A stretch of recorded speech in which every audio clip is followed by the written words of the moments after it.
क्रिस्त में मेरे प्रिय भाइयों और बहनों, डोमिनिकन मीडिया मिशन द्वारा प्रसारित दैनिक आहार के इस अंक में मैं आपका स्वागत करता हूं।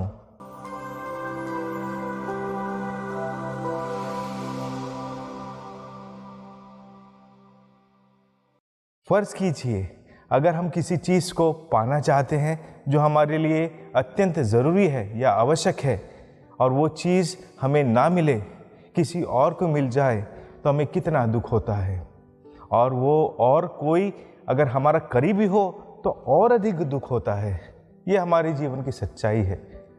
आज के सुसमाचार में भी यीशु यही अनुभव हमारे साथ बांटते हैं। जब वे अपने गांव में गए, वहाँ के लोगों ने यीशु का तिरस्कार किया, क्योंकि वे प्रश्न करने लगे कि इसे कहाँ से इतना ज्ञान प्राप्त हुआ, इसे कहाँ से चमत्कार दिखाने की शक्ति प्राप्त हुई। क्योंकि वहाँ के लोगों का मानना था कि जो ज्ञानी व्यक्ति है, जो विद्वान व्यक्ति है, उन्हें ही ये सब प्रज्ञा और बड़ा ज्ञान मिल सकता है और वे ही चमत्कार दिखाने में सक्षम हैं। लेकिन यीशु तो एक बड़ाई के पुत्र थे। शायद यीशु के गांव में भी कई विद्वान होंगे जो यीशु के समान बोल नहीं सकते थे, अधिकार के साथ शिक्षा नहीं दे सकते थे, और शायद इसलिए ये प्रश्न लोगों ने उठाया। मेरे प्रिय भाइयों बहनों, यीशु की इस ताकत का केवल एक ही राज था। लूकास का सुसमाचार अध्याय 5 पद संख्या 16 में हम पढ़ते हैं, यीशु एकांत में अपने पिता के साथ समय बिताते थे, प्रार्थना में बने रहते थे।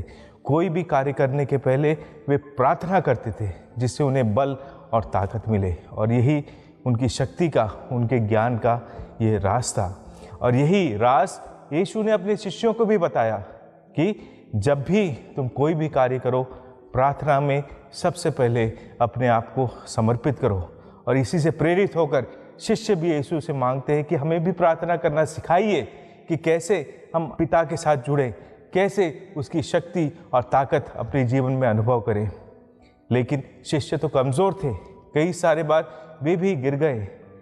मत्ती का सुसमाचार अध्याय 17 में हम लोग पढ़ते हैं उस बच्चे की कहानी जो अबदूत से ग्रस्त था। जब शिष्य उसे निकालने के लिए वहाँ जाते हैं तो वे निकाल नहीं पाते हैं, और वे यीशु से आके प्रश्न पूछते हैं कि हम उसे क्यों नहीं निकाल पाए, उस अबदूत को क्यों नहीं निकाल पाए। और यीशु उत्तर देते हैं कि ये जो प्रजाति है केवल प्रार्थना और उपवास द्वारा निकाली जा सकती है। हाँ मेरे प्रिय भाई बहनों, यही यीशु की प्रज्ञा और चमत्कारिक शक्तियों का राज है। यीशु ईश्वर पिता के साथ सम्मिलित रहना, उसके साथ जुड़े रहना, एकांत में उसके साथ बैठकर प्रार्थना करना, समय बिताना, और वहीं से उनके सब ताकतों का निर्माण होता है। यीशु ने भी हमें इस कार्य के लिए चुना है। यीशु ने भी हमें ताकत और बल प्रदान किया है।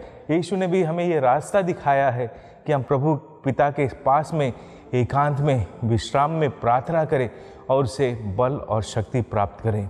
ऐसे में आज की रोज़मर्रा की ज़िंदगी में हम कैसे ये कर सकते हैं? मेरे प्रिय भाई बहनों, ये ज़रूरी है। हम चाहे कितने भी ज़्यादा व्यस्त क्यों ना हो, लेकिन अगर हम परम शक्तिशाली ईश्वर को अपने जीवन में स्थान नहीं देते या उसे कार्य करने की अनुमति नहीं देते, तो वह भी हमारे द्वारा कुछ नहीं कर सकता। और याद रखें, जब से हमें क्रिस्ती होने का सौभाग्य मिला है, हम सब एक कार्य के लिए चुने गए हैं, एक जिम्मेदारी हमें दी गई है।